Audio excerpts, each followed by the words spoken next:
அனைவருக்கும் வணக்கம். Welcome to our channel பொற்காலம். ஆடி மாத நாக சதுர்த்தியன்று பல தலைமுறைகளாக தொடரும் கால சர்ப்ப தோஷம் நீங்க வழிபடும் முறை, தேதி, நேரம், எப்படி வேண்ட வேண்டும், கூற வேண்டிய மந்திரம் பற்றி விரிவாக இந்த பதிவில் நம்ம பார்க்க போகிறோம். இந்த பதிவை பார்க்குறதுக்கு முன்னாடி இதுவரைக்கும் எங்கள் சேனலை சப்ஸ்கிரைப் செய்யாதவர்கள் சப்ஸ்கிரைப் செய்யுமாறு அன்போடு கேட்டுக்கொள்கிறேன்.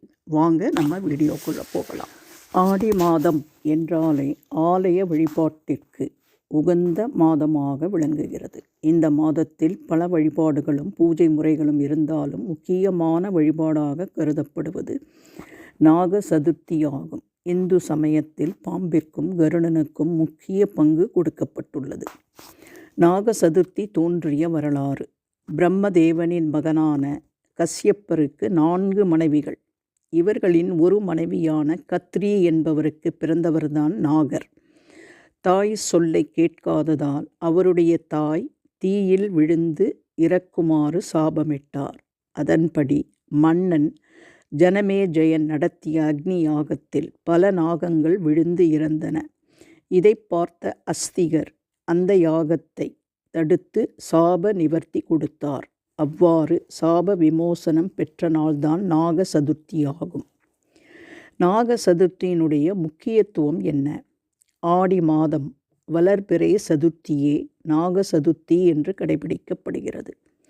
பாம்பு என்றாலே படை நடுங்கும். அதுபோல் பாம்பு தோஷங்களான கால சர்ப்ப தோஷம், ராகுகேது தோஷங்கள் ஒருவனின் ஜாதகத்தில் இருந்தால் திருமணத்தடை, குழந்தை பாக்கியத்தில் தடை, காரியத்தடை, முன்னேற்றமின்மை போன்றவை ஏற்படும். இந்த தோஷங்கள் நீங்க நாக சதுர்த்தி என்று விரதமிருந்து நாக தெய்வத்தை வழிபட்டால் தோஷங்கள் அகலும். ஏதேனும் ஒரு ஜென்மத்தில் நாமோ அல்லது நம் முன்னோர்களோ தெரிந்தோ தெரியாமலோ பாம்பிற்கு தீங்கு விளைவித்திருந்தால் அந்த தோஷம் பல தலைமுறைக்கும் தொடரும். இதற்கு மன்னிப்பு கேட்கவே இந்த நாளை நாம் பயன்படுத்தி கொள்ள வேண்டும்.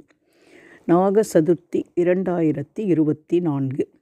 இந்த ஆண்டு நாக சதுர்த்தி ஆகஸ்ட் 7ஆம் தேதி புதன்கிழமை இரவு 9:52 மணிக்கு தொடங்கி ஆகஸ்ட் 8ஆம் தேதி வியாழக்கிழமை இரவு 11:47 மணிக்கு முடிவடைகிறது.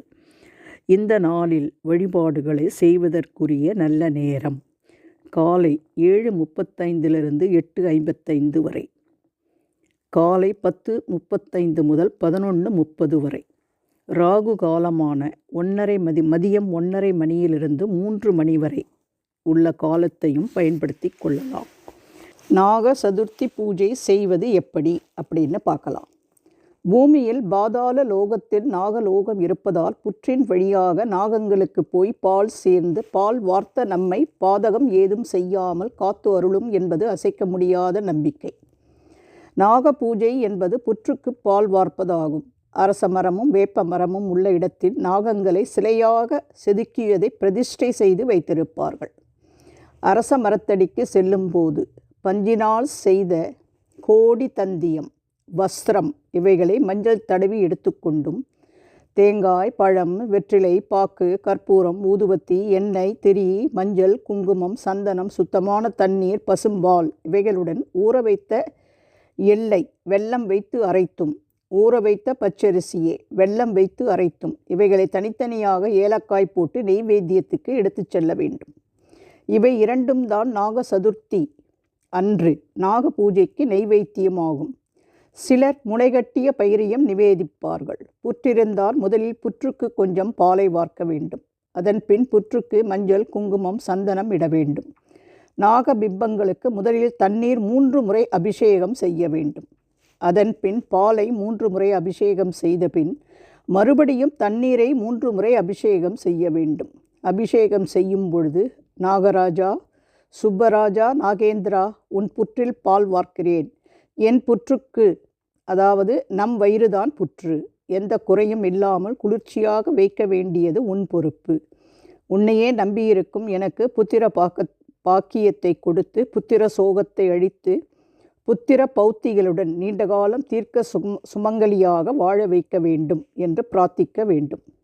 நாம் செய்யும் விரதத்தில் ஏதும் குறையிருந்தாலும் அதை மன்னித்து உன் அருளால் சகல சௌபாக்கியங்களும் அருள உன்னை மனமாற வேண்டி நிற்கின்றேன்.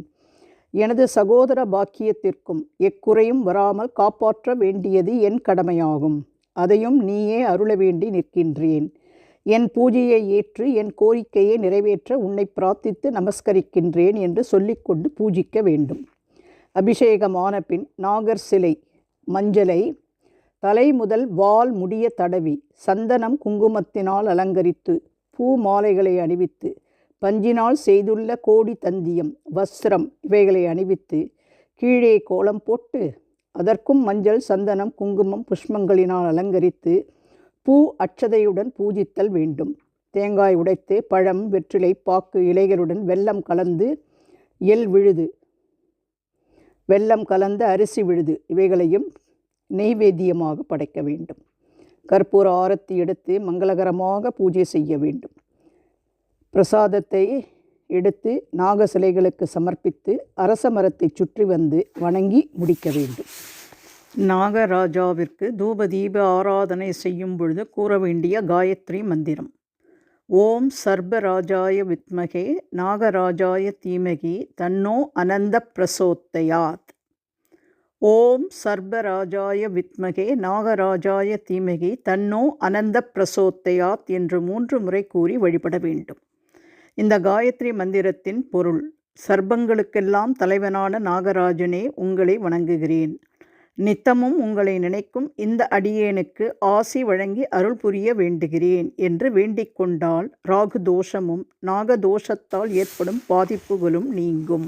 இந்த பதிவின் மூலம் ஆடி மாத நாக சதுர்த்தியான ஆகஸ்ட் 8ஆம் தேதி வியாழக்கிழமை அன்று பல தலைமுறைகளாக தொடரும் கால சர்ப்ப தோஷம் நீங்க வழிபடும் முறை, தேதி, நேரம், எப்படி வழிபட வேண்டும், கூற வேண்டிய மந்திரம், கிடைக்கக்கூடிய பலன்களை பற்றி நாம் தெளிவாக தெரிந்து கொண்டோம். இந்த பதிவு உங்களுக்கு பயனுள்ளதாக இருந்தால் உங்கள் ஃப்ரெண்ட்ஸ் அண்ட் ரிலேட்டிவ்ஸ்க்கு மறக்காமல் ஷேர் பண்ணுங்கள். வேறு ஒரு அற்புதமான பயனுள்ள பதிவோடு உங்களை சந்திக்கும் வரை விடைபெறுகிறேன். நன்றி, வணக்கம்.